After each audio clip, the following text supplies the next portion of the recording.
Every year on Yom Kippur and Shul, we read the tragic story of the '10 Harogei Malchus, or the 10 Martyrs. And this is a terrible story about how the Romans, Yimach Shemam v'Zichram, killed in cold blood 10 of the greatest Talmudic sages.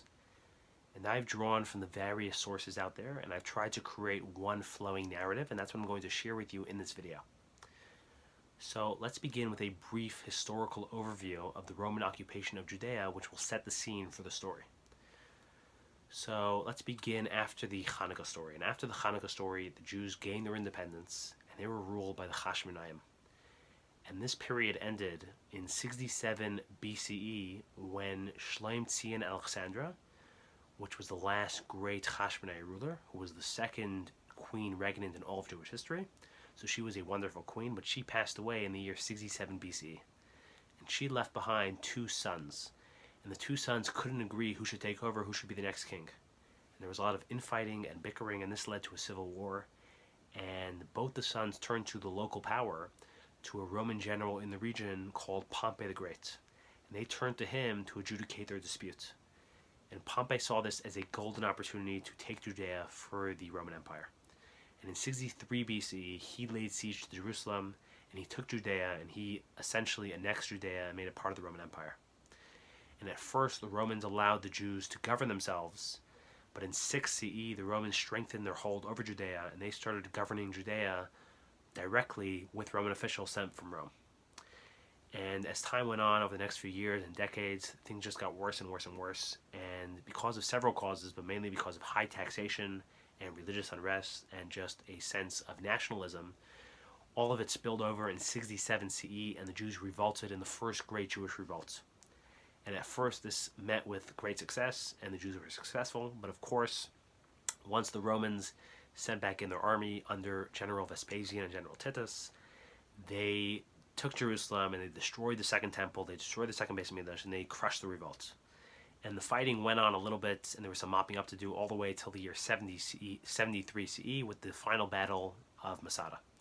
But this was the first Jewish revolt, and it ended in complete catastrophe. Now, about 50 years later, the Jews tried again, and in the year 114, there was a spontaneous international Jewish uprising. And obviously, all these communities were coordinating, but several massive Jewish communities, mainly the Jewish community in Cyprus, the Jewish community in Alexandria, Egypt, and the Jewish community in Cyrene, North Africa, so all of them revolted together at once. And in English, this is known as the Kitos War, and in Hebrew, it's known as the War of the Diaspora. And at first, again, these Jewish communities were successful, and they massacred the local Roman garrisons, and they took their cities and countries. But once the Roman emperor at the time, Emperor Trajan, was able to assemble his legions and bring them back, he crushed the Jews, and he crushed the fighting, and he annihilated and destroyed these communities. And the community in Cyprus was annihilated and killed to the last man. Hundreds of thousands of Jews died in Cyprus. And in fact, Cyprus passed a decree and a law that no Jew was ever allowed to return to Cyprus under pain of death. Then the community in Alexandria, which was a huge, giant Jewish community, probably the most affluent Jewish community in the diaspora in all of Jewish history till American Jewry, was in Alexandria, and they were destroyed completely. And the community in Cyrene was destroyed completely, and it was a total catastrophe. And this war, the Kitos War, started in 114 and it ended in 117. Now, towards the end of the war, while it was basically finished and they were just mopping up the last bits of resistance, so the Emperor Trajan died, and he died without any children. So a relative of his, by the name of Hadrian, became the new emperor. And Hadrian is the main villain of our story. He's the emperor, the Roman emperor of our story. And Hadrian had been serving as commander during the Kitos War, but when he took over in 117, so his first act of emperor was to finish up the war, was to mop up the last bits of resistance. Then, though, he basically pursued a policy of peace, and he was very against the expansionist policy of the Romans, and he put a stop to that. And he started taking a massive world tour of his empire, and he traveled the empire very widely. And in 122, I believe, he went to England, and over there, he decided that instead of trying to conquer northern England to modern-day Scotland, which was inhabited by extremely wild and dangerous barbarian tribes, he instead built a massive monument, one of his most famous works, called Hadrian's Wall, which is where he built a stone wall from coast to coast, which you can still see the remains till today. And he traveled all over, and he even came to Judea. And it seems that in the early days of his reign, he was favorably disposed towards the Jews, or at least neutral towards the Jews. And the Gemara says that he even had a nephew named Achilas who converted to Judaism. He wasn't so happy about it, but he had a nephew which converted to Judaism. And he was a very scholarly man, and he used to learn a lot and study a lot and read a lot. And he used to read the Torah. And he had many discussions and debates and conversations with one of the greatest Talmudic sages of the time, known as Rabbi Yeshua ben Hanania.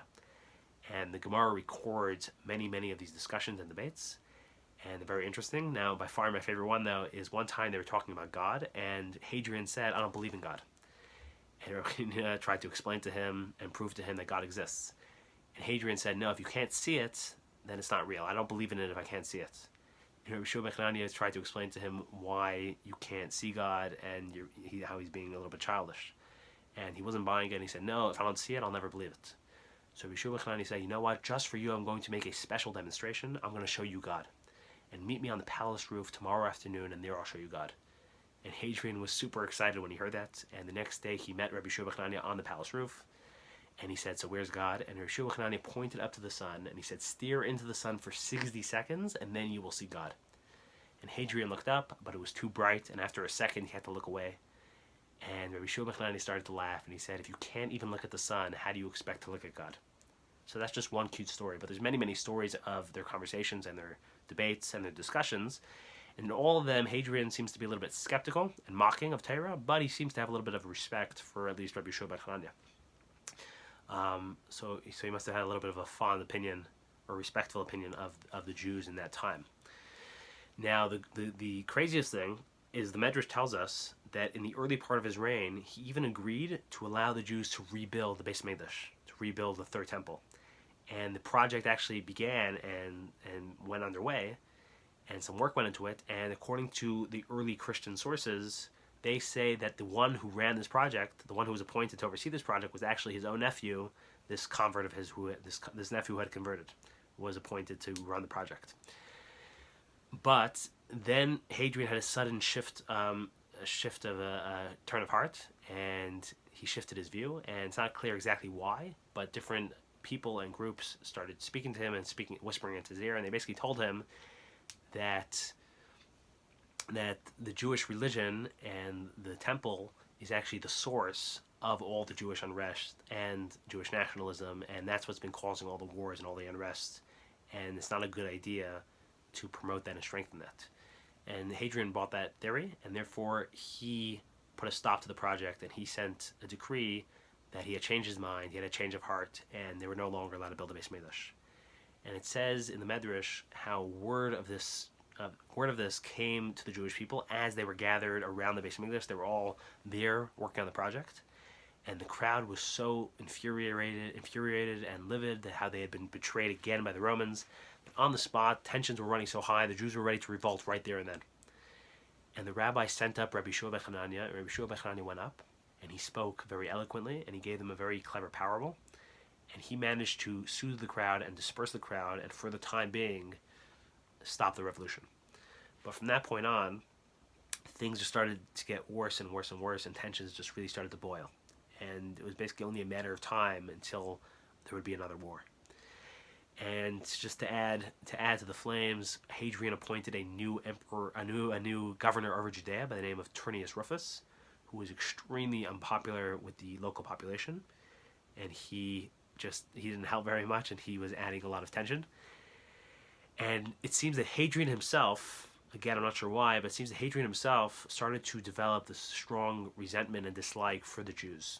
And it even says that at the height, the Gemara says that at the height of it, doesn't say exactly when, it just says a story which really captures this. One time, how everything the Jews did he found fault with. One time a Jew passed by him and he greeted the emperor, he gave him a greeting. And he said, "How presumptuous of you to greet the Roman emperor. You're just a lowly peasant. That's so disrespectful, that's treason," and therefore he had him executed for disrespecting the emperor, for insulting the emperor. And a little while later, another Jew passed by and he had heard obviously what had happened, so he didn't greet the emperor. He ignored him. And Hadrian said, "How disrespectful of you to just ignore your emperor," so he also had him executed. And basically whatever the Jews did, he found fault with. Now in the year 131 CE, the great Rabbi Yeshua ben Hanania passed away, and At this time, it was only literally a matter of time until something would set it off and the war would start. And in fact, the Gemara tells us how when Shmuel HaKatan passed away, so while he was on his deathbed, he basically foretold of the impending doom and destruction that was going to come. And he said that Rabbi Yismael and Rabbi Shimon are both going to be killed by the sword. Their colleagues are going to be executed in other ways, and the rest of the Jews are going to be plundered, and destruction is going to come to the world. And he was foretelling about the 10 martyrs and about the impending doom that was basically about to hit. And it seems that what actually started the war and set it over the edge, what pushed it over the edge, was two things. So first of all, Hadrian announced a new project and began a new project to rebuild Jerusalem as a pagan city and to fill it with pagan temples and with Roman theaters. And for the Jews, it was sacrilegious. And the second thing was that the ancient Greeks and Romans really disliked and frowned down upon circumcision because they saw it as extremely superstitious and mutilating the perfect, ideal human male body, which they worshipped the physical in the body. And therefore, Hadrian outlawed circumcision, and that was unacceptable by the Jews because circumcision is one of the most important mitzvahs in the Torah. And this pushed the Jews over the edge, and this began the third great Jewish revolt in 132 CE, led by the famous Bar Kokhba. And at first, this revolt was wildly successful. In a very short amount of time, Bar Kokhba took the whole country and kicked out the Roman garrisons, and he forced Turnus Rufus to flee for his life. And Hadrian had to scramble together legions from all over the empire and send in legions from all over the empire to squash this revolt, and even recalled his best general all the way from England, Julius Severus, to come lead the armed forces to fight Bar Kokhba. And there was a bloody, bloody war from 132 CE all the way to 135, and finally 135, the war was ended in the city of Beitar when Beitar fell and Bar Kokhba was killed and his army was killed and the rebellion was squashed. But the Romans paid a heavy, heavy price, and the Romans were pissed, and Hadrian was pissed. And Hadrian launched a campaign after this to completely uproot Judaism and Torah because he felt that was the cause of the unrest, and that's what was causing all the wars, and that was what was keeping the Jewish identity. And he specifically targeted the rabbinical leadership and the rabbis. And he tried to get rid of them and kill them and hunt them down. And this is the setting of the story of the Harogei Malchus. This is the setting. This is what happened leading up to the story, and the story basically happened right after the core of the story happened right after the Bar Kokhba revolt.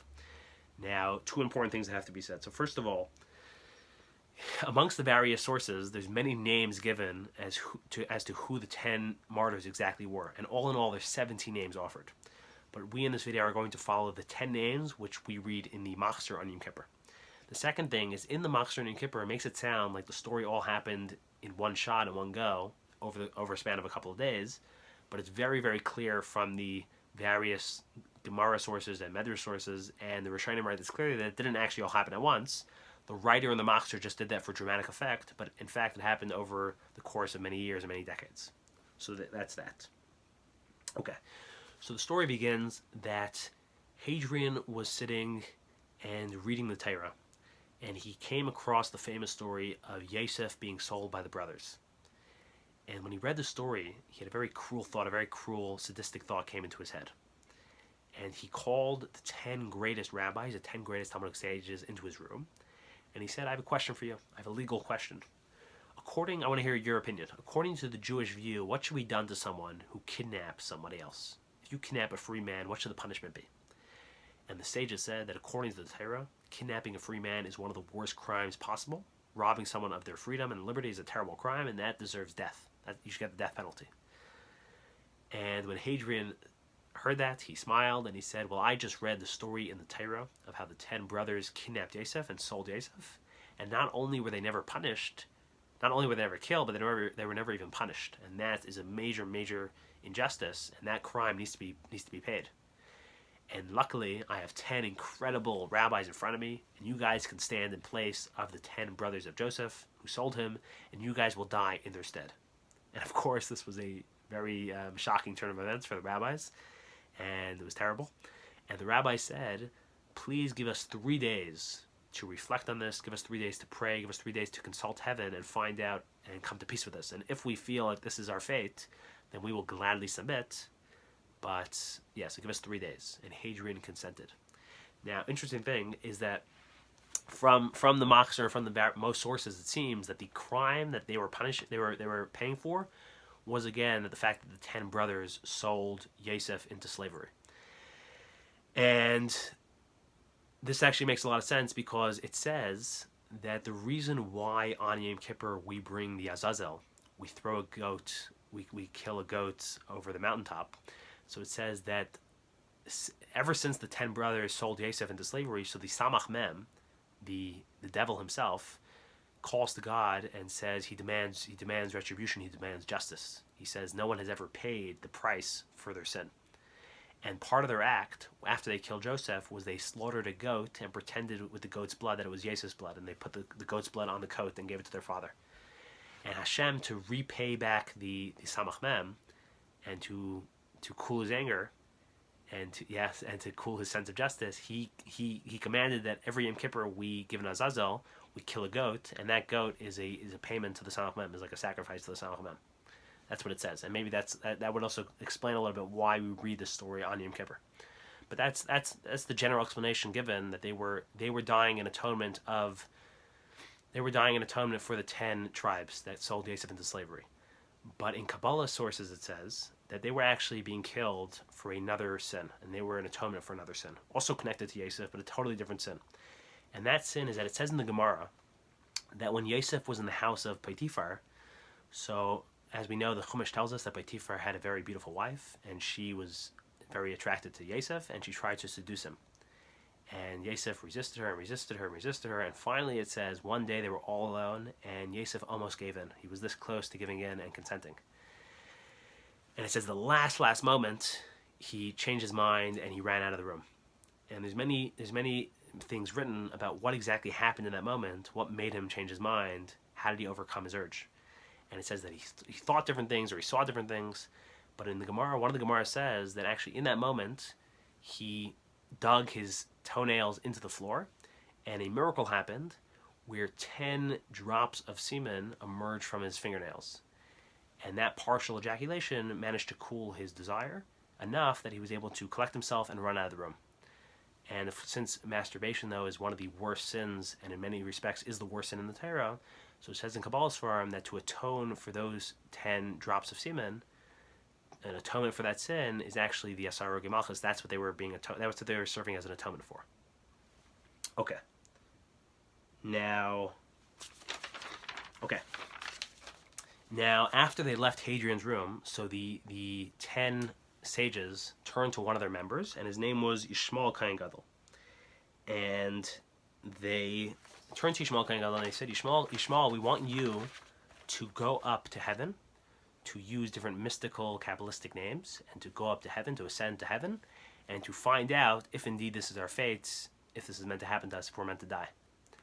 And just to share one story about Yismael Kohen Gadol, which will show you what a great man he is and why they were turning to him, is it says in the Gemara that Yismael Kohen Gadol, who was a Kohen Gadol, so he served as a Kohen Gadol in Beis Mikdash. So Yismael Kohen Gadol said that one year Yom Kippur came Yom Kippur, and I went into the Holy of Holies. I went into the Kodesh HaKodashim, and when I came in there, I saw Hashem sitting on a throne.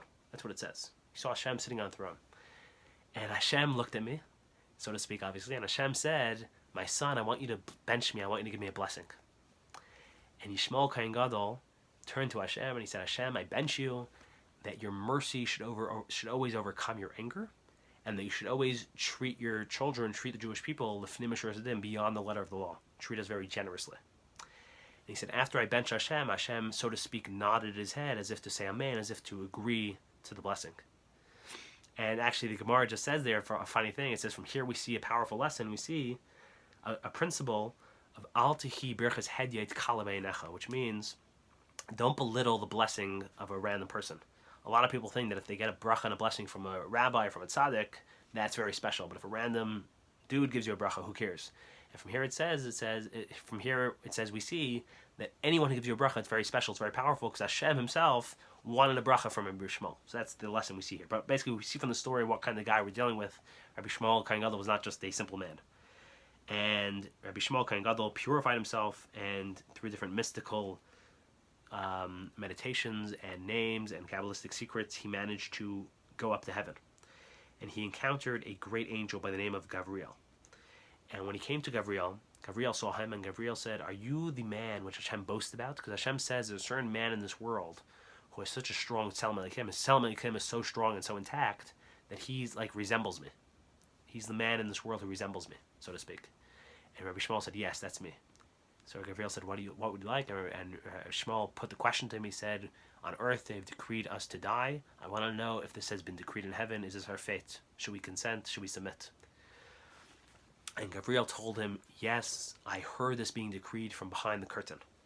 Whatever that means. He says, "From behind the curtain, I heard them decree this decree that you 10 have to die in place of 10 of Yes's brothers."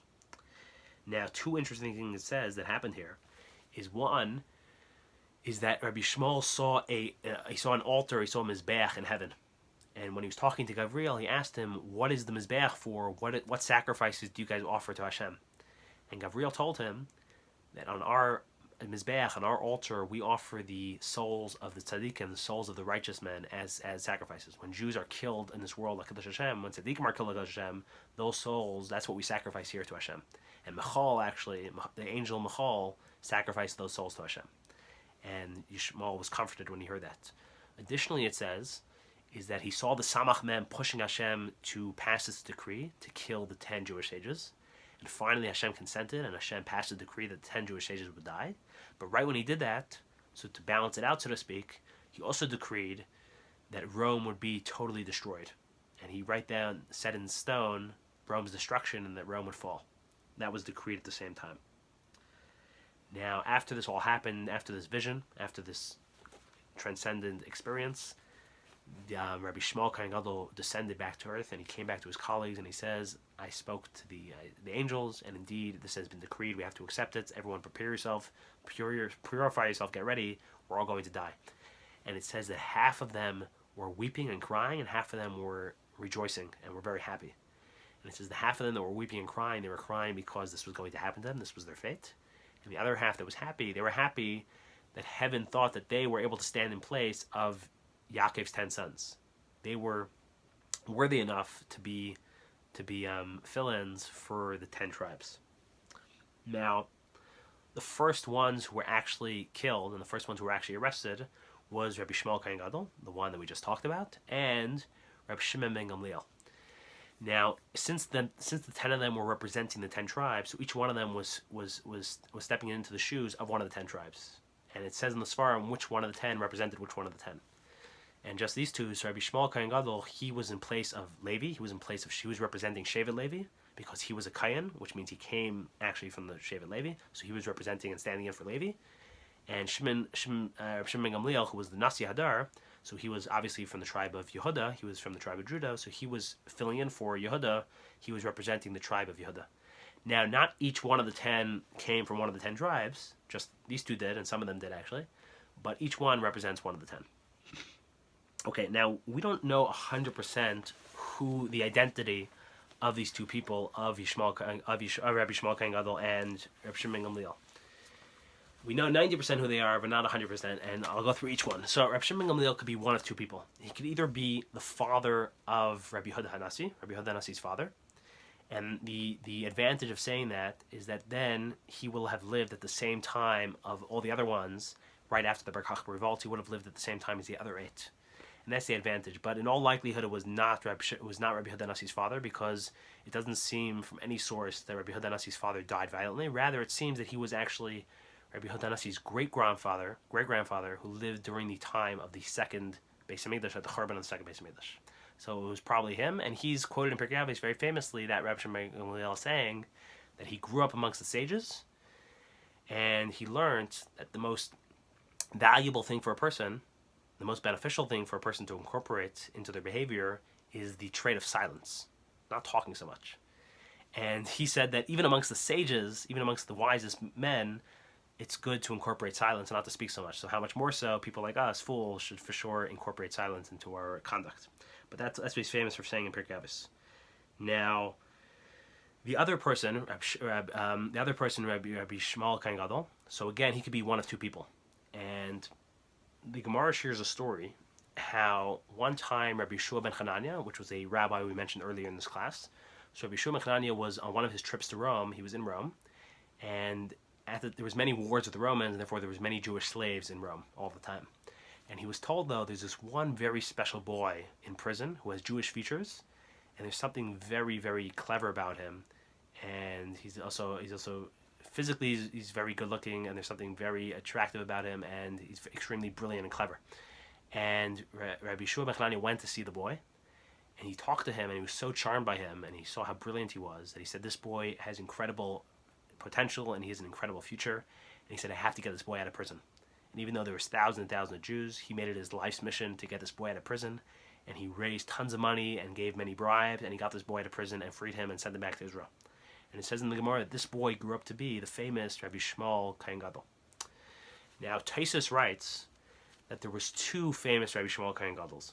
One lived later, around the time of the Bar Kokhba revolt, and one lived earlier. It was his ancestor who lived around the time of the second Beis Hamikdash, the Churban of the second Beis Hamikdash, the destruction of the second Beis Hamikdash. So now it is possible again that our Rabbi Shmuel Kohen Gadol was the boy, the latter, which again would be nice because that means he lived at the same time as the other 8, but it would be very unlikely because him and Rabbi Shimon Gamliel are obviously together. So if he's the later one, that obviously means Rabbi Shimon Gamliel was the later one, which again is very unlikely. And it's very unlikely that this boy, as a boy, he was enslaved to the Romans, and then he got freed and then became a slave again. What's much more likely, 90%, what happened is that the Rabbi Shmuel Kohen Gadol of our story is the earlier ancestor, and then the descendant, the boy, is another later Rabbi Shmuel Kohen Gadol.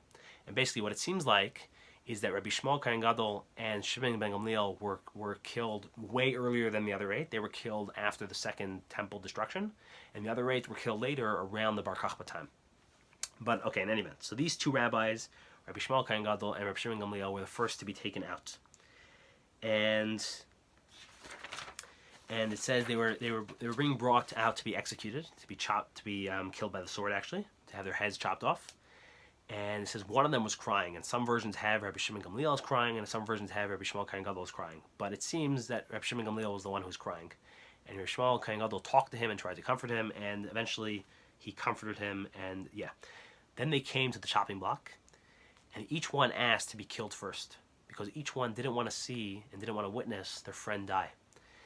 And Yismael Kohen Gadol said, I'm a Kohen Gadol, the son of a Kohen Gadol, so I have the right to demand that I get killed first. I don't want to see the Nasi Hadar die.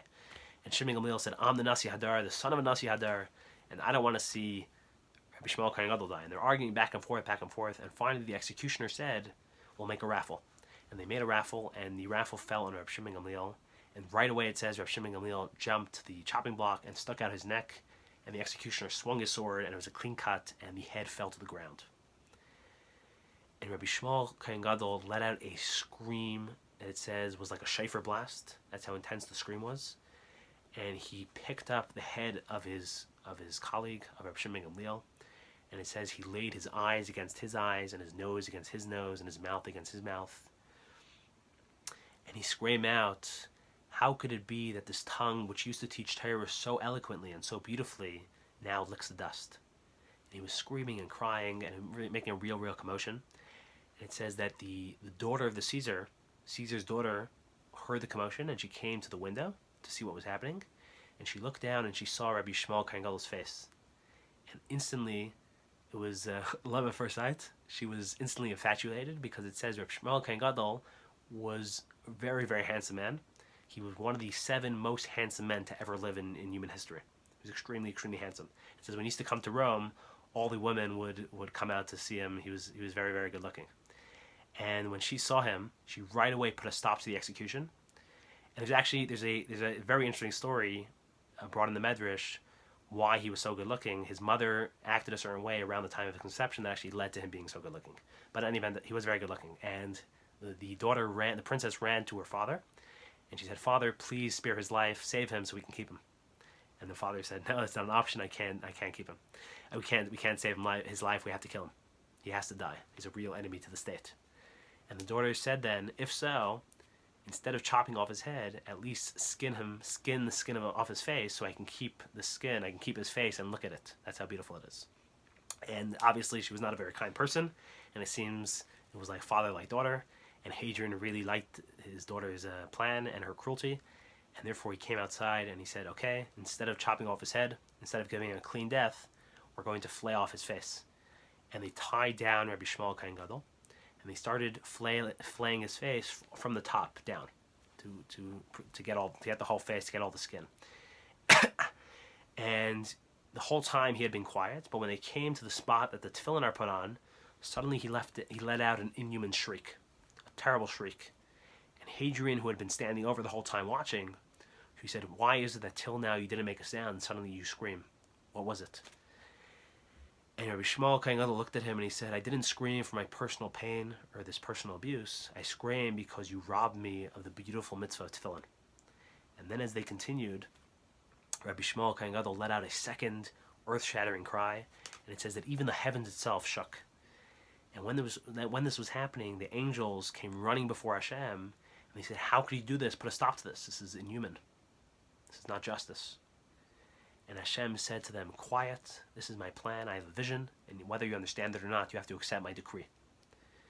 And in fact, it says, Hashem said that if you make another cry of protest, if you try to interfere with my plans, then I'm going to destroy the entire world. And it says that an angel came down to Rabbi Yismael and told him what Hashem had said, and Rabbi Yismael kept his mouth shut from that point on, because not to protest against Hashem's plan. And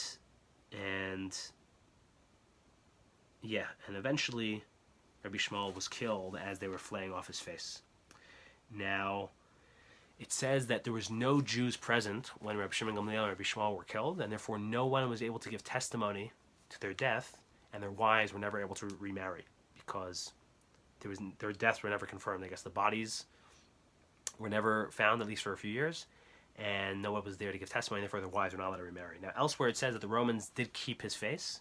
I guess the daughter kept it for a while, and the Romans would use it in years to come in one of their festivals to mock the Jewish people.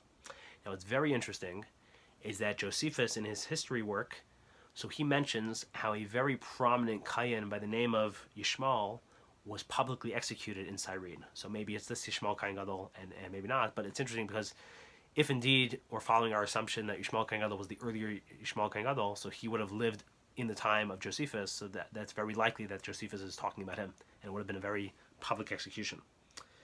Okay, now the Talmud tells us that when Rabbi Yismael Kohen Gadol was arrested and executed, so his children were taken into captivity as well. They weren't killed, but they were taken into captivity and sold into slavery, and he had a son and a daughter, and both of them were extremely good looking. He passed on the genes. And his daughter was gorgeous, and his son was brilliantly handsome, and they both got sold into slavery, and one of them got bought by one slave trader, and another one got bought by a different one. And that night, both the slave traders were sitting in the same place, and they were drinking, and they were discussing their latest purchases. And one of them said, you have no idea my luck. Today I bought this boy, and 10 out of 10, I've never seen such a handsome boy. I'm going to make a killing on him. And the other one said, I bought this girl today, gorgeous girl, 10 out of 10. I've never seen such a beautiful woman, and I want to make a killing on her. And they both came up with a plan on the spot. They said, instead of me selling my boy and you selling your girl, and we'll make whatever we'll make, let's put them together and mate them, and let them have children, and then we'll produce 5 or 10 beautiful children, and then we'll be able to make a real killing. And so he took his boy and he took his girl, and that night they locked them in a room, expecting them to do their thing. And it says that Rabbi Yishmael's son sat in one corner and cried all night, and his daughter sat in the other corner and cried all night. And it says all night the son was crying and thinking, I am a Kohen, the son of a Kohen Gadol, and they want me to be with a shiksa. How, it's disgusting.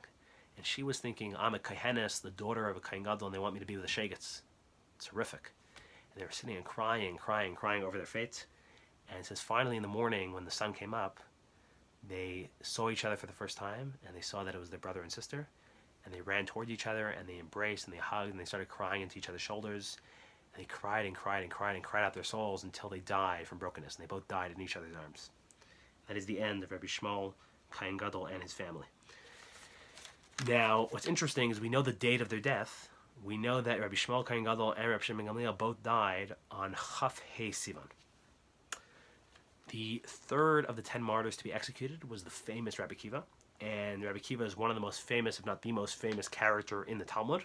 So we're not going to give a biography on him or share all the stories about him, which are amazing, but that's not for now.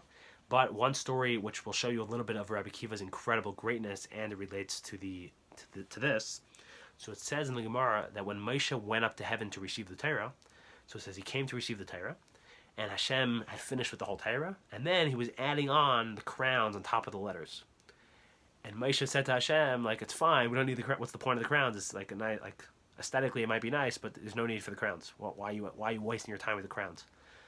And Hashem told him, one day there will come a man named Akiva ben Yosef, and he will discover and reveal the mysteries behind the crowns, and he will learn out tens and tens of halachas out of each crown. And Rabbi Akiva is famous for deducing and learning all kinds of laws from the various crowns on the letters, because nothing in the Torah is extra. And when Moshe heard this, he said, wow, this guy sounds amazing, I want to see him. So it says that Hashem showed Moshe a vision, and he transported him into Rabbi Akiva's classroom, and Moshe watched Rabbi Akiva teaching his students. And it says he watched Rabbi Akiva talking and the students arguing back and forth, and he could not understand one word. He couldn't understand, he couldn't follow. And it says Moshe started to feel terrible. He started to doubt himself. He felt terrible that he couldn't follow a thing. He felt like a stupid person. And in the middle of the conversation, though, Rabbi Akiva said something, and one of the students asked, where do you know that from? And Rabbi Akiva said the famous line, Halacha Moshe Sinai, which means certain laws we can't prove, we just have them in tradition, which is traced all the way back to Moshe. And Moshe told us this law, and that's why we know it, that's why we accept it. And when Moshe heard that, he was a little bit comforted, and he got his breath back. Now, after this vision, Moshe turned to Hashem, and Moshe said, if you have a man like Rabbi Akiva, why are you giving the Torah through me? Give it through Rabbi Akiva. He's so much greater than me. And Hashem said to Moshe, quiet, don't question my plan. This is my grand plan. I have a grand plan for the world, and this is part of it. Don't question it. And after that, Moshe said, you just showed me Rabbi Akiva's incredible Torah. I can't even imagine what Rabbi Akiva's reward must be. I want to see Rabbi Akiva's reward. And Hashem showed him another vision, and he saw Rabbi Akiva's horrific death. And then he saw that to add insult to injury, after the Romans killed Rabbi Akiva, they took his meat, they took his flesh, and they sold it in the market, in the meat market, so people would eat it. And people didn't know, obviously, but that's what they did, to add insult to injury.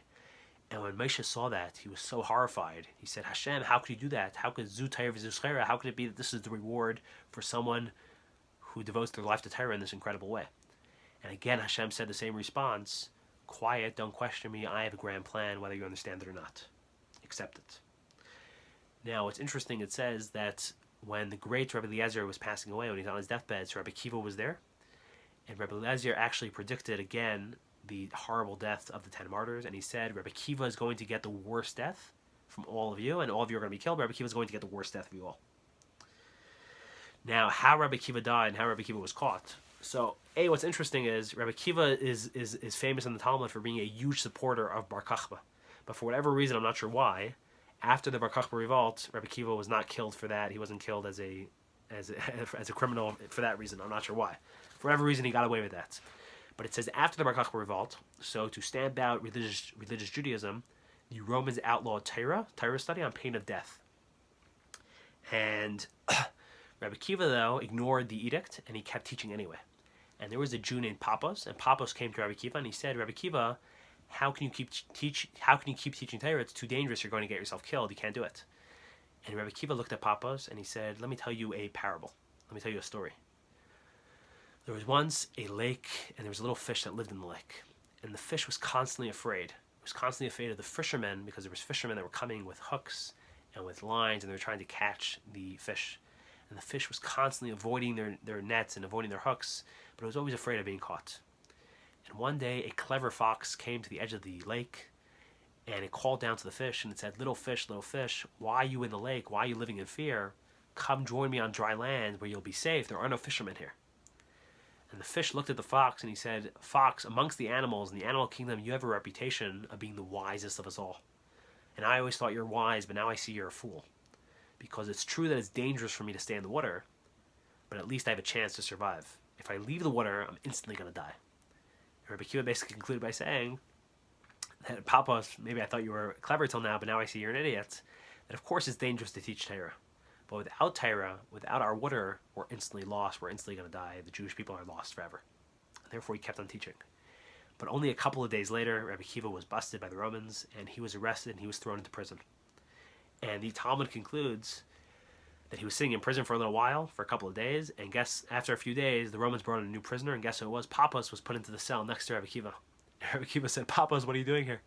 And Papas said, Rabbi Akiva, you were right, because in the end of the day, we both ended up in prison, but you ended up in prison for teaching Torah. I ended up in prison for some stupid reason. He probably cheated the government or something, and he was getting executed for nothing to do with Judaism or nothing to do with any good holy cause. Now, it seems that Rabbi Akiva was in jail for a little while, at least for a few days, if not for longer, before he was executed. And a lot of interesting things happened when he was in prison. So first of all, his imprisonment and his execution was in the city of Caesarea, the Roman city of Caesarea. And he had a student named Yeshua Hagarsi, Rabbi Yeshua Hagarsi, who was able to attend him in prison. And every day, Yeshua Hagarsi would bring him a little bit of water and a little bit of food. And that was the only food and water that Rabbi Akiva was allowed to get. And one day it says that Yeshua Hagarsi was bringing the food and water, and the prison guard, just to spite them, he was in a bad mood, so he looked at the water he was bringing in and he said, too much water, and he spilled out half the water on the floor. And Yeshua Hagarsi brought in the little bit of water and food left, and when Rabbi Akiva looked at it, he said, Yeshua, don't you know that this is the only thing I get to eat and drink all day? And Yeshua Hagarsi said, I know, I'm sorry, but he told him what happened. And after that, Rabbi Akiva said, give me the water so I can wash my hands so I can eat the bread. And Yeshua Hagarsi said, how could you waste the water in washing your hands? That's only a rabbinical enactment that we wash our hands. And in fact, it was made by Rabbi Akiva's colleagues. And Rabbi Akiva said, it's so important to keep a midrabanan, it's so important to listen to the rabbis and keep rabbinical enactments, even of my colleagues. It's better to die than to go against a midrabanan. And he refused to eat. And then it seems like he ended up drinking the water and he refused to eat the bread because he couldn't wash his hands. Until water was brought for him, and therefore he didn't eat that day, even though he was basically starving to death. Now, it seems that Yeshua Hagarsi was the only one who had easy, free access to Rabbi Akiva. All the other students, so they tried to reach him in different ways. And it says one student, his name was Yochanan Hasandler, and he dressed up like he was a cobbler, and he went outside the prison and he pretended like he was selling stuff. And really, he was trying to ask different important halachic shilas and different important halachic questions they were having at the time. So he used to go around and he used to go past Rabbi Akiva's window and he would scream out, who wants nails, who wants needles, who wants a private chalitza, which is basically a way of asking, is that situation kosher or not? And then Rabbi Akiva somehow answered him or called out from the window and answered his questions. Additionally, it says, somehow Rabbi Shimon Bar Yochai, who was one of Rabbi Akiva's students, Rabbi Shimon Bar Yochai gained access to Rabbi Akiva. It sounds like he got into his cell, or he was outside the cell by the bars. And he said, Rabbi Akiva, please teach me something. Teach me Torah. And he knew that that Rabbi Akiva would probably be killed any day, and this was the last opportunity to hear some words of Torah from his Rebbe. And Rabbi Akiva, very interestingly, told him that I can't teach you, it's too dangerous. If we get caught, you're going to get killed. Which he seems to have switched positions, and he's kind of arguing Papas' position, which is interesting. That he would put himself in that kind of danger, but he didn't want to put Rabbi Shimon Bar Yochai in that kind of danger. And Rabbi Shimon Bar Yochai said something very funny. Rabbi Shimon Bar Yochai, apparently his father was well connected with the Romans. And he said that if you don't teach me Torah, I'm going to tattle to my father on you, and I'm going to get my father to get you in trouble, and I'm going to get my father to get you killed with the Romans. And it's like a completely ridiculous statement, but he's basically trying to say how desperate he is to have Rabbi Akiva teach him Torah. And Rabbi Akiva's side, and Rabbi Akiva said a famous line, he said, more than the calf wants to suck, the cow wants to suckle. In other words, you're desperate to hear Torah from me. I'm even more desperate to teach Torah. What I love to do is teach Torah. I love to teach you. I just can't. It's too dangerous. And Rabbi Shimon Bar Yochai said, it's not dangerous for you. It's dangerous for me. I'm the only one who, it's my life. I can do what I want, and I want to hear Torah. And when he said that, Rabbi Akiva saw that he was really sincere and really ready to be Meiser Nefesh. And therefore, Rabbi Akiva told him 5 things in prison. He told him 5 pieces of advice. These are the last teachings Rabbi Shimon Bar Yochai ever heard from Rabbi Akiva. And so a couple of them are a little interesting. So the first one was, he told Rabbi Shimon Bar Yochai, if you're going to hang yourself from a very tall tree, which was a way of saying that if you're going to go into the dangerous field of ruling practical halacha, if you're going to take that massive responsibility on your shoulder, which if you give the wrong halacha, it's like committing suicide. It's horrific. So he said, if you're going down that field, so he said, always rely on greater trees. In other words, always rely on the wisdom of greater sages Don't just make things up on your own, which us humans are tempted to do, but rely on greater sages that have come before you. That's one thing he said. The second thing he said, very interesting, he said, whenever you're teaching young children Torah, so he said, there it's very, very important that everything you say is 100% accurate.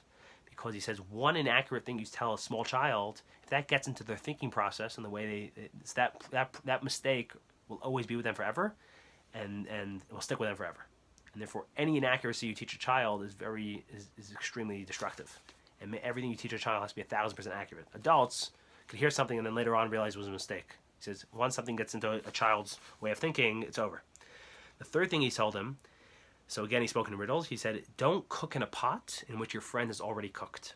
And the Talmud explains this to mean, you shouldn't marry a woman that was already married. And the Gemara says, because not all human hands are created equal. In other words, you might not be as good in bed as the previous husband was. And then your new wife will, when you guys are being intimate, be thinking about her previous husband. Now, this is very interesting advice coming from Rabbi Akiva, because Rabbi Akiva himself, as we'll discuss in a moment, Rabbi Akiva himself was married to a woman who had already been married. In fact, Rabbi Akiva got married twice, so he himself married two women, and then his second wife had previously been a non-Jew, and she had converted to Judaism after divorcing her non-Jewish husband. So it's interesting that he would give that advice. Now, the fourth and fifth piece of advice was basically how you can kill two birds with one stone when you do a mitzvah.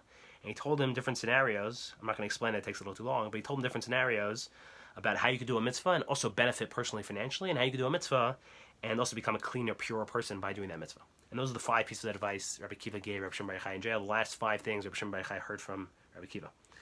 Now, it says that Rabbi Akiva's trial and his execution was overseen by the Roman governor Tertius Rufus. Now, this is very, not ironic, but this is there's a lot of depth here to the story if you know the background. A lot is added to the story if you know the background, which there's a story in Gemara which says that Tertius Rufus had a very beautiful wife. And at one point, his wife met Rabbi Akiva, and she was so taken by Rabbi Akiva, and she was so impressed by him, that she decided to convert to Judaism, and she actually married Rabbi Akiva. So you can imagine that Tertius Rufus really, really had it in for Rabbi Akiva, and they were like arch enemies, and they had a lifelong rivalry. So it's you can imagine that Tertius Rufus really wanted to see Rabbi Akiva suffer, and that actually explains why Rabbi Akiva got the worst death from all the 10 martyrs.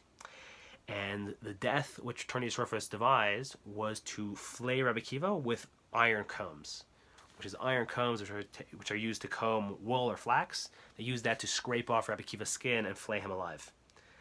And it says that Rabbi Akiva was taking the pain, and there's 2 actually versions of what happened here. Very similar, but 2 different versions. Version number 1 is he's taking the pain, and then it came time to say Kriya Shema.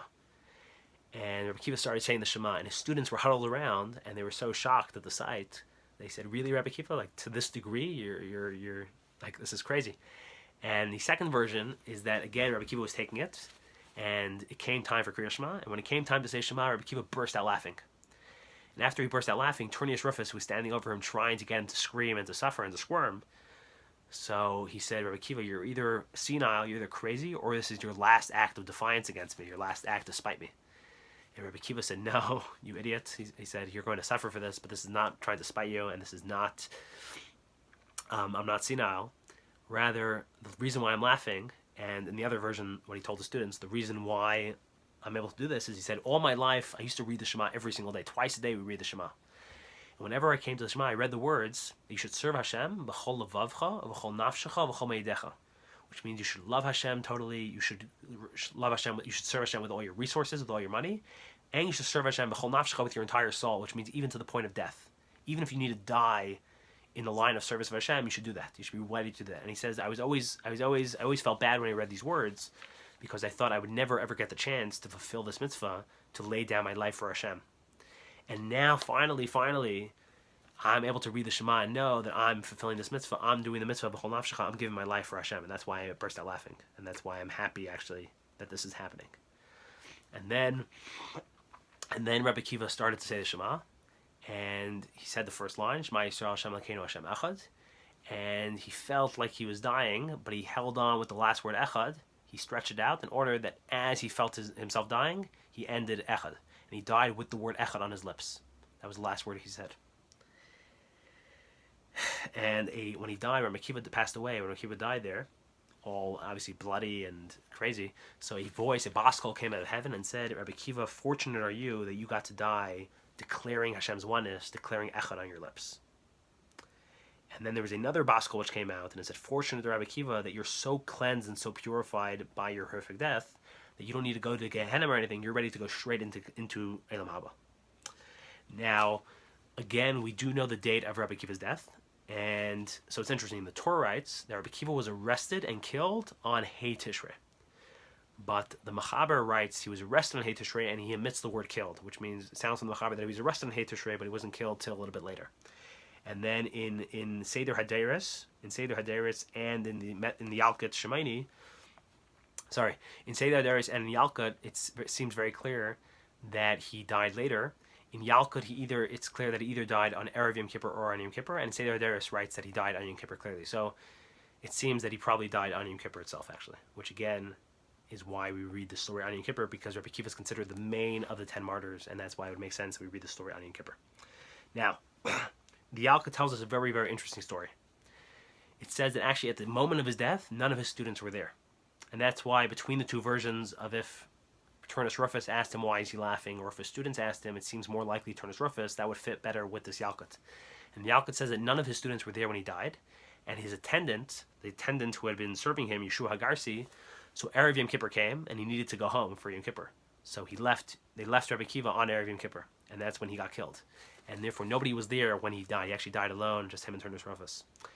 And it says after he died, Eliyahu Navi came to Yeshua Hagarsi's home, and he knocked on the door, and Yeshua Hagarsi opened the door, and they explained, they exchanged pleasantries, and Eliyahu Navi actually happened to mention that he's a Kohen. And then finally Yeshua Hagarsi asked him, so what do you want? And he told him that I'm coming from the prison, and you should know that your master Rabbi Akiva has died. And right away Yeshua Hagarsi got up, and him and Eliyahu Navi walked to the prison, and it says miraculously all the Roman guards were sleeping, and all the doors were wide open. And they came either to Rabbi Akiva's cell or wherever his corpse was, and they took Rabbi Akiva's body, and Eliyahu Navi actually picked up the body and was carrying the body. And Yeshua Hagarsi turned to Eliyahu Navi and he said, how could you be carrying the body? You're a Kohen, you just told me. And he told him the famous law that a tzaddik doesn't impart impurity, and therefore I'm allowed to carry the tzaddik.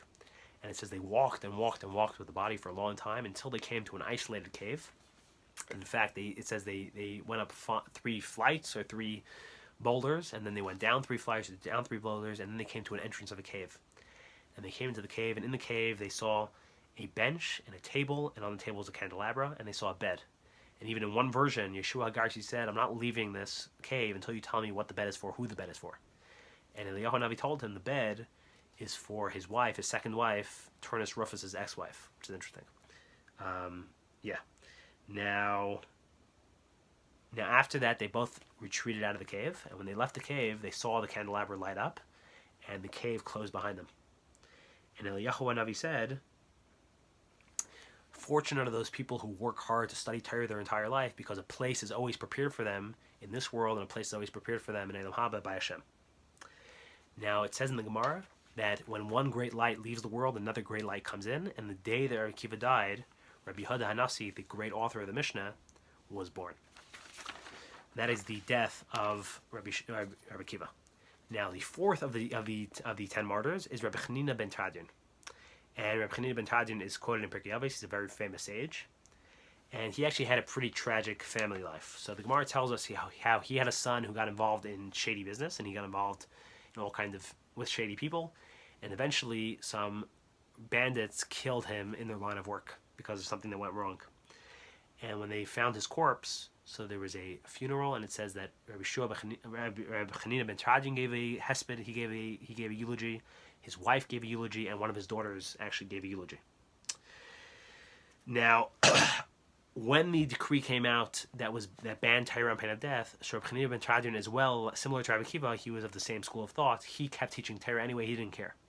And one of his teachers, Rabbi Yossi bar Kisma, was passing away, and he was by his deathbed. And Yossi bar Kisma told him, right now Hashem has given strength to the Romans have dominance, and they rule. And I hear that even though they outlawed Torah, you're still teaching Torah, you have to stop. And Chanina ben Teradyon shrugged his shoulders and he said, I'm doing good work. Heaven will protect me. And Yesi bar Kisma got very serious and he said, I'm trying to speak sense to you and you're making a joke of this. This is very serious stuff. And something about where Yesi bar Kisma scared Chanina ben Teradyon, and he actually started taking his death seriously for a little bit. And therefore he asked Yesi bar Kisma, he said, tell me, what are my chances of going into Elam? If I die now, what are my chances of going into Gan Eden? And Yesi bar Kisma asked him a couple of questions, and he said, no, you're good, you're going to go into Elam. And with that, Yesi bar Kisma died, but right before he died, his last warning was, he said, if you continue teaching Torah, then I wouldn't be surprised if you and the Torah scroll you're teaching both get burnt together. You got to stop. But Yesi bar Kisma ignored the warning, and in fact, Chanina ben Teradyon ignored the warning, and in fact, right after Yesi bar Kisma died, the first thing he did, he went straight back to the Beis Medrash, and he kept on teaching. And it says Yesi bar Kisma was a very, very popular figure, and even a lot of Roman officials went to the funeral. And when everybody came back to the funeral, so I guess they came back sooner than expected, and they walked in on Yesi bar Kisma sitting with a huge crowd teaching Torah. And it was a massive scene, and they right away seized Rabbi Chanina ben Teradyon, and they arrested him. And when they brought him into custody, they asked Chanina ben Teradyon, what's your excuse? You got to have some excuse. Why were you teaching Torah? And Chanina ben Teradyon just shrugged, and he said, because Hashem said so. And with that, they sentenced him to die. And not only was Chanina ben Teradyon arrested, but they arrested his entire family that was living with him. They arrested his wife, and they also sentenced her to die. And they arrested his single daughter who was living with him, and they didn't kill her, but they sent her to a brothel in Rome. And he had another daughter, but she was already married to the Holy Reb Meir, and therefore she was spared this whole thing. Now the Gemara says, what were their sins that they deserved this? So it says the sin of Chanina ben Teradyon was that he used to throw around a lot the Hashem's explicit name. And there's different opinions, but Tosfos says he used to throw around the name Yud-Kei Vav-Kei. He used to say the explicit name Yud-Kei Vav-Kei. Now he was allowed to do it because he was learning the name, and he's trying to study the name, and therefore he's allowed to do it. But it was a little bit irreverent of him and irresponsible of him that he should do it in public with a lot of people around. And because of that irreverence, that's why he deserves to die. And it says his wife's sin, and the reason why she deserved to die as well, was because she could have stopped him, but she took the easier route, and she didn't say anything and didn't stop him. And if you can stop something from happening, you're responsible for it. And it says the reason why the daughter was punished, so a very interesting story, it says one time his daughter, Chanina ben Teradion's daughter, was walking, and she was walking by some powerful Roman men, and she overheard one of them say, look at that pretty girl. And she liked the male attention, and as she kept walking, she put an extra sway in her hips to be a little bit more desirable. And it says because of that sin, that's why she deserved her punishment. But in any event, they took Chanina ben Teradyon and they decided to kill him by wrapping him in his Sefer Torah and burning him alive. And to stretch out the death and to make it more painful, they took some tufts of wool and they soaked it in water and they put it over his main organs, over his heart, so he wouldn't die as fast, to make him suffer. And as he's sitting there and the fire is burning all around him and he's being burnt to death, and it's horrible. So his daughter and his wife, I think, were both there. And his daughter said, Father, I can't bear to see this happening to you. This is horrible. And Chanina ben Teradyon said, my daughter, be comforted, because if it was just me being burnt alone, then it would be unbearable for me. But since I'm being burnt together with a Torah scroll, I know that Hashem will not allow the burning of a Torah to go unavenged. And he's going to take vengeance on these people. And I'm also going to get my vengeance through the Torah's vengeance. But because I'm being burnt with the Torah, I know that Hashem is going to avenge the Torah, and he's going to get revenge on these Romans, and they're going to pay for what they're doing here. Now, in the middle of the burning, Rabbi Chanina ben Teradyon lifted up his eyes and looked like he was looking at something. And his students called out. They said, "Teacher, what do you see now? What do you see? Tell us." And Chanina ben Teradyon said, "The physical parchment is burning, the physical paper is burning, but the letters, the holy, eternal letters of the Torah, are floating up into Shemayim, are floating up to heaven. They can never be destroyed. They will live on forever. The Romans can destroy our bodies and can destroy our books, but our ideas and our souls can never ever be destroyed." Then the student said to Chanina ben Teradyon, he said, "Master, you don't need to suffer. Open up your mouth and you'll die a little bit faster. The fire will enter you faster and you'll die quicker." And Chanina ben Teradyon said, "I can't do that because it's forbidden to take your life or to even speed up your death. That any form of suicide is totally, totally forbidden. And if Hashem wants to kill me, he can kill me, but I can't take my own life with my own hands." And after that discussion, one of the guards was watching this, and he must have been extremely blown away by the whole scene, and he must have been very impressed by Chanina ben Teradyon. And in that moment, he felt that this is truth. Chanina ben Teradyon is true, Judaism is true, and he's on the wrong side of history.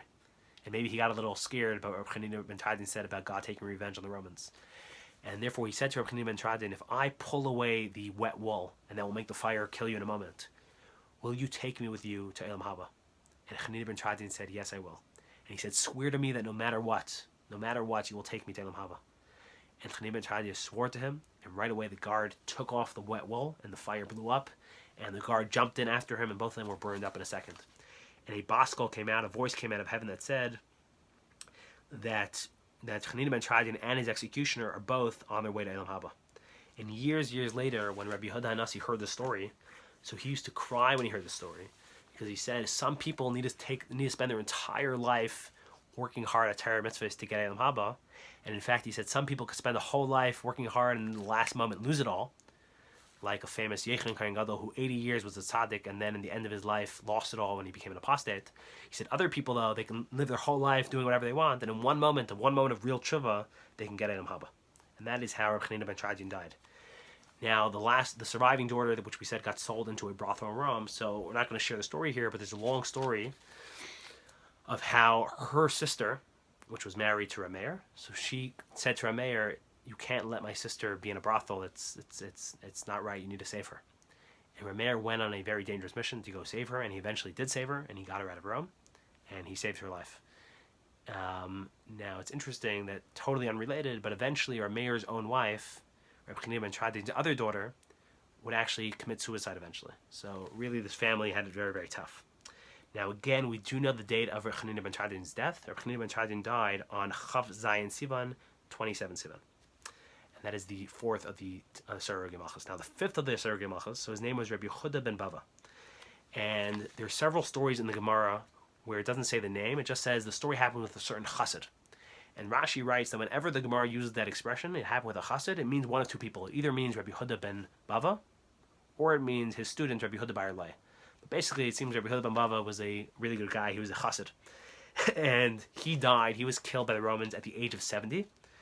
And between the ages of 18 and 70, from 18 years old, he took this achlata, he took this commitment to not waste his life away and to not sleep, and he barely ever slept. It says between the ages of 18 and 70, he never slept more than a horse sleeps, which means he never slept more than like a half hour straight. Now, in addition to the other decrees banning Torah study and banning circumcision and banning Shabbos, one of the things the Romans targeted to try to destroy authentic Judaism and to try to destroy the Jewish tradition is they outlawed smicha, which is where one rabbi officially ordains another rabbi. And this is an unbroken chain all the way back from Moshe. From Moses, it's an unbroken chain that you basically are standing in the place. And Joshua got smicha from Moshe and so on and so forth. And nowadays it doesn't exist anymore, but in those days the unbroken chain was still going. And this was how they kept the tradition going. This is how they kept real authentic Torah tradition going. And the Romans tried to target this, and they said anyone who gives smicha will die. Anyone who gets smicha will die. And any town which allows the smicha to happen, the whole town will be annihilated. They were trying to stop smicha and cut off the tradition, which would essentially end authentic Judaism. And one rabbi named Rabbi Yehudah ben Bava, so he was very old, and he realized that if smicha comes to an end, if the chain is broken, then Judaism will end. And he gathered 5 rabbis to give them smicha in the middle of a wasteland, in the middle of a mountainous region, between 2 huge cities, very far away from them, but between two huge cities. So the Romans would have no place to destroy in the immediate vicinity, and they wouldn't be able to really destroy these 2 massive cities, 2 major cities. And he took these 5 rabbis, and the 5 rabbis were Rabbi Yehudah bar Elai, his student, the famous Reb Meir, the famous Reb Shimon bar Yochai, the famous Yesi bar Chalafta, and the famous Eleazer ben Shamua, who would actually later be another one of the 10 Asar Malchus. He would later get caught and killed as one of the 10 martyrs. But Rabbi Yehudah ben Bava gave them all smicha, and right after he gave them smicha, so it says the Romans found them, and they saw the Romans approaching. They saw Roman cavalry or whatever coming. And Rabbi Yehudah ben Bava said to the 5, you guys need to survive, run for your lives. And they said, what about you? And he says, I'm going to stand here like a rock, and I'm not going to move. And it doesn't say it clearly, but it sounds like it says it was in a mountainous region, so it sounds like he blocked like a mountain pass and had them run down a narrow mountain pass, and he was blocking it so that they can get away. And It says the Romans came, and even though they stabbed him again and again and again, and impaled him with spears, he didn't budge. And it says he finally died, he finally collapsed with 300 spears buried into his body, and it says at the end, his corpse was like a sieve. He was riddled with holes, head to foot. Now it says that Rabbi Yehudah ben Bava, the great Yehudah ben Bava, so when they recovered his body, they wanted to give him a huge funeral and a huge eulogy, but it was too dangerous. He was too high profile. He was executed for treason, so it would have been too dangerous to do that. Everyone at that funeral probably would have been arrested and killed. So they didn't eulogize him, which was a big shame. That is the 5th of the 10 martyrs. The 6th one, his name was Yehudah ben Dama, and he was actually executed on Erev Shavuos. He was killed on Erev Shavuos. And as he was being brought to execution, he asked for a day extension. He asked Caesar for a day extension. He said, "Could I be please killed tomorrow?" And Caesar laughed, and he said, "Who cares if you're killed today or tomorrow? What's the difference? You're going to die anyway." And he said, "Because I want to be able to say the Kiddush on Shavuos, and I want to be able to thank Hashem for giving us the Torah." And Caesar said, "At this point, you still really believe in Hashem? You still really believe?" And he said, "Yes, of course I do." And Caesar said, "You're so naive, you're so foolish. There's no greater fool than you in the world that believes in the world to come." And he said, "No, Caesar, you're the fool because you don't believe in Gehenna, and after you die, you're going to be in the lowest rungs of Gehenna, and you're going to be looking up in shame." And that really hit a nerve and got Caesar angry very fast. And instead of killing him, however they were going to kill him, pretty simply, Caesar ordered him to be tied to a tail of a horse, and he had the horse run through the streets of Rome back and forth all day until he died after hours of agony. And after they ran him around all day, they took his body and they cut it into tiny slivers of pieces and chopped it up into tons of pieces. And it says that Eliyahu gathered up the pieces of the corpse and he put it and hid it in a cave next to Rome. And it says for 30 days afterwards, they heard crying and wailing coming out of the cave. And that is the death of Yehudah ben Dama. The 7th of the 10 martyrs, his name was Chutzpis Hameturgamen, which means Chutzpis the spokesman or the translator, and he was a Hameturgamen for the great Rabbi Gamliel. And many rabbis would have a Hameturgamen, would have a translator or a spokesman, and they served different functions. I don't know exactly what Chutzpis' function was. Sometimes their function was that the rabbi teaching, so it was difficult to talk very loud. He was speaking to a huge room of hundreds of people every day. So he didn't necessarily have a loud voice, so he would speak quietly, and the Hameturgamen would repeat what he said very loudly. Sometimes he would say it in one language and the Hameturgamen would translate it. Sometimes he would say the ideas and not necessarily did he have such a good Kayach Hasbar, not necessarily was he so clear and lucid in his explanation. And the Hameturgamen would basically explain things very clearly. But Chutzpis the Hameturgamen served as the spokesman for the great Rabbi Gamliel. And he was actually the oldest of the 10 martyrs. And even though he's very, very old, he had a very distinguished look. He was very venerable. And when he came to be executed, so he had a very impressive tzir about him, and Caesar asked him, "How old are you?" And Chutzpah said, "I'm 1 day shy of my 130th birthday. I'm 129, and tomorrow I'm going to be 130. Tomorrow's my birthday." And then he said, "I'm asking for an extension. Another day, I want to live for another day. Let me die on my birthday." And Caesar again asked why, and probably he thought he wanted to die on his birthday or something. And he said, "Because if I live another day, then I'll be able to keep 2 more mitzvahs. I'll be able to keep the mitzvah of Shema, Kriya Shema in the morning, Kriya Shema at night. I want to be able to keep 2 more mitzvahs." And he says, "Why in the world do you still care and believe about Hashem? Why do you still care about Torah? Why do you believe in Hashem?" He said, "Hashem is weak. Hashem is powerless. Hashem maybe was strong a long time ago in the days of Pharaoh. But nowadays, his power is spent. Hashem is weak and he has no power to stop me." And Chutzpis the Hameturgamen said, "How wrong you are. Once you die, you're going to see how wrong you are, and you're going to regret everything you're doing here. And you're going to pay big time." And again, this got Caesar very, very upset. And Caesar had him stoned to death. And after he was stoned, not to death, he had him stoned, and then they hung him. And additionally, it says that they cut out his tongue, which I guess they thought was appropriate because he was a spokesman by career. That was his profession. He was a spokesman. He was very eloquent. He had a very eloquent tongue. And they cut out his tongue and they threw it into a trash heap, onto a garbage dump. And it actually says in the Gemara that one of the things that Elisha ben Avuya, one of the things that Acher saw, and Acher was a former Talmudic sage who turned apostate. So one of the things that he saw that made him lose faith and basically become an apostate. So one of the things he saw Chutzpis the Hameturgamen's tongue on the garbage dump, and he saw that injustice, that he lost all faith and all trust in Hashem, and that's part of what made him become apostate. And it says more than that. A pig came, and a pig picked up the tongue and was running through the streets of Rome with the tongue. Or it was running through the streets with the tongue. And when Acher saw that sight, he saw how he lost all faith in Hashem and basically became an apostate. And that is the death of Chutzpis Hameturgamen. Now, the death of the 8th of the 10 martyrs, his name was Chanina ben Chachinoy. And he, again, is quoted in Pirkei Avos. And he was a very, very intense guy, this Chanina ben Chachinoy. And just the one story which shows a little bit how intense he was and how holy he was. So it says when he was newly married, so him and Reb Shimon Bar Yochai had plans that when they got married, they were going to go study by the great R Akiva in Bnei Brak. And he got married first, and Reb Shimon Bar Yochai got married a little bit after, and Chutzpis and Chanina ben Chachinoy wanted to leave. And Reb Shimon Bar Yochai already got married, and he said, just wait 7 more days, wait till the end of my Sheva brachas, and then we'll go together. But Chanina ben Chachinoy wanted to get there right away, and he said no, and he left without Shimon Bar Yochai, and eventually Reb Shimon Bar Yochai came after him, and they both studied by Reb Akiva in Bnei Brak for 13 years. And it says Reb Shimon Bar Yochai, he used to correspond with his family. He used to write to his wife and find out what was happening and be in touch with them. But Chanina ben Chachinoy didn't want any distractions. He wanted to be fully focused, and he didn't correspond at all with his family. He never had contact with them for 13 years. And at the end of 13 years, his wife sent him a message. She said, "Husband, our daughter has grown up and she's ready to get married, and you have to come back home." So reluctantly, he left R Akiva and he went back home. And it says that his town had changed so much that he didn't actually recognize, he didn't know how to get home.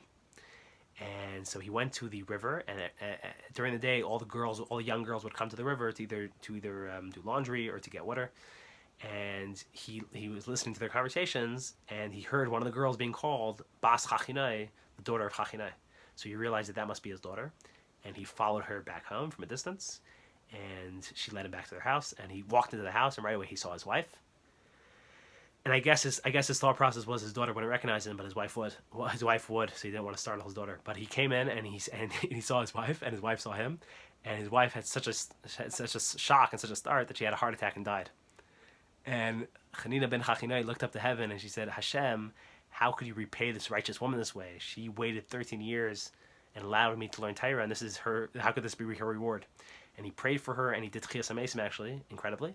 And his wife was revived and came back to life. And this is Chanina ben Chachinoy. So this Chanina ben Chachinoy was 95 years old when he was arrested, and he was arrested on Erev Shabbos. And another thing which shows you how intense this guy was, that from the age of 12, he took a commitment, he made an achlata, that he was never going to eat during the day.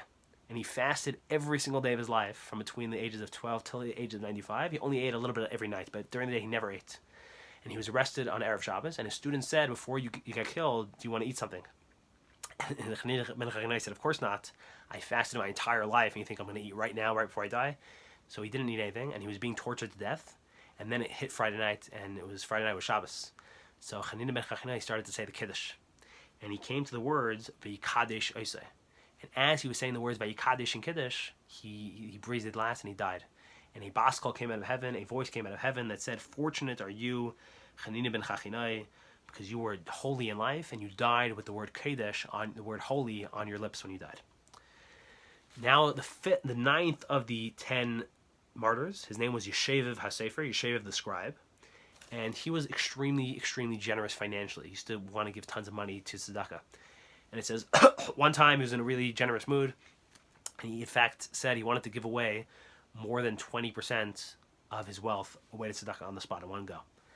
And that's actually against halacha, because the rabbis enacted that you can't give more than a chaimish. You're not allowed to give more than 20%, because you're trying to be generous, but then you might become a burden on the community, and that's not right. So they don't allow you to do that.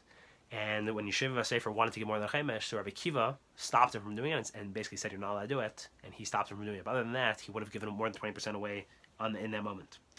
Now, he was killed on his 90th birthday when he was 90 years old. And he had a pretty dark view, and he had dark things to say. And while he was being killed, or while he was being tortured, or while he was being led to his death, so his students asked him, they said, "Teacher, what's going to become of the Torah?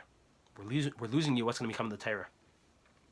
And Yeshovav Hasofer said, the Torah is going to be forgotten or lost, and it's never going to be the same again, because the Romans are killing, these Romans, Yimach Shemam Zichram, are killing all of our finest Torah scholars, are killing all of our diamonds and our gems, and Torah will be forgotten to a certain extent.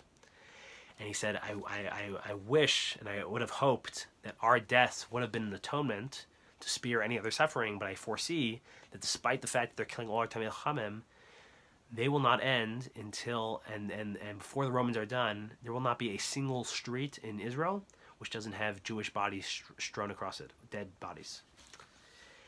And after he said that grim prediction, his students asked him, so what's going to become of us? Are we all lost causes? And Yeshovav said that if you support each other, and you give strength to each other, and you support peace and justice, then maybe, he said, there's hope for you. And in two different sources it says different things. In one source it says that they fed him to the dogs. That was his death. They fed him to wild dogs. Another source says he was burned as well. And now the final and last, the Eleazer ben Shamua, the 10th of the R Yochanan. And Eleazer ben Shamua was a very, very, very special rabbi. Rav said about Eleazer ben Shamua very famously that he was the strongest amongst the Chachamim. He was the greatest amongst the sages, which is a very powerful thing for Rav to say. Additionally, Rebbe said that people were so desperate to hear his Torah that when they used to learn by him, 6 students had to squeeze into 1 amma, which is basically about 3 feet. 6 students had to squeeze into a space of 3 feet. That's how packed the room was. Everyone wanted to catch his every word and wanted to hear exactly what he had to say. And he was extremely, extremely famous for being extremely humble and respectful of people. And it says he never ever in his entire life ever became annoyed at anyone for anything he ever said or anything he never did. And he was very careful with how he spoke. He never ever got involved in anything foolish or petty. He's very careful how he watched his words. And he's very famous in Pirkei Avos for saying that you should respect your students and you should treat them with as much dignity and as much respect as you respect yourself. You should respect your colleagues as much as you respect your teachers. And you should respect your teachers as much as you respect Hashem himself. Now, what's very interesting about Eleazer ben Shamua's death is there is a story in the Medrash Rabbah, Kehelis Rabbah, which says that one time Eleazer ben Shamua was walking along the seashore and a Roman boat was shipwrecked and a bunch of survivors got washed up, and there was this one Roman who got washed up and he was completely naked. He was butt naked. And he called to the Jews that were walking by. He said, please, somebody give me something to eat, give me some clothing. I'm mortified. And all the Jews, who obviously hated the Romans were like Nazis in their eyes, the Jews spat at him and said, the Romans, they said exactly what happened to you should happen to every Roman. That's what they said. And this Roman caught sight of Eleazer ben Shamua, and he said, please, I see that you're a good man, give me something to wear.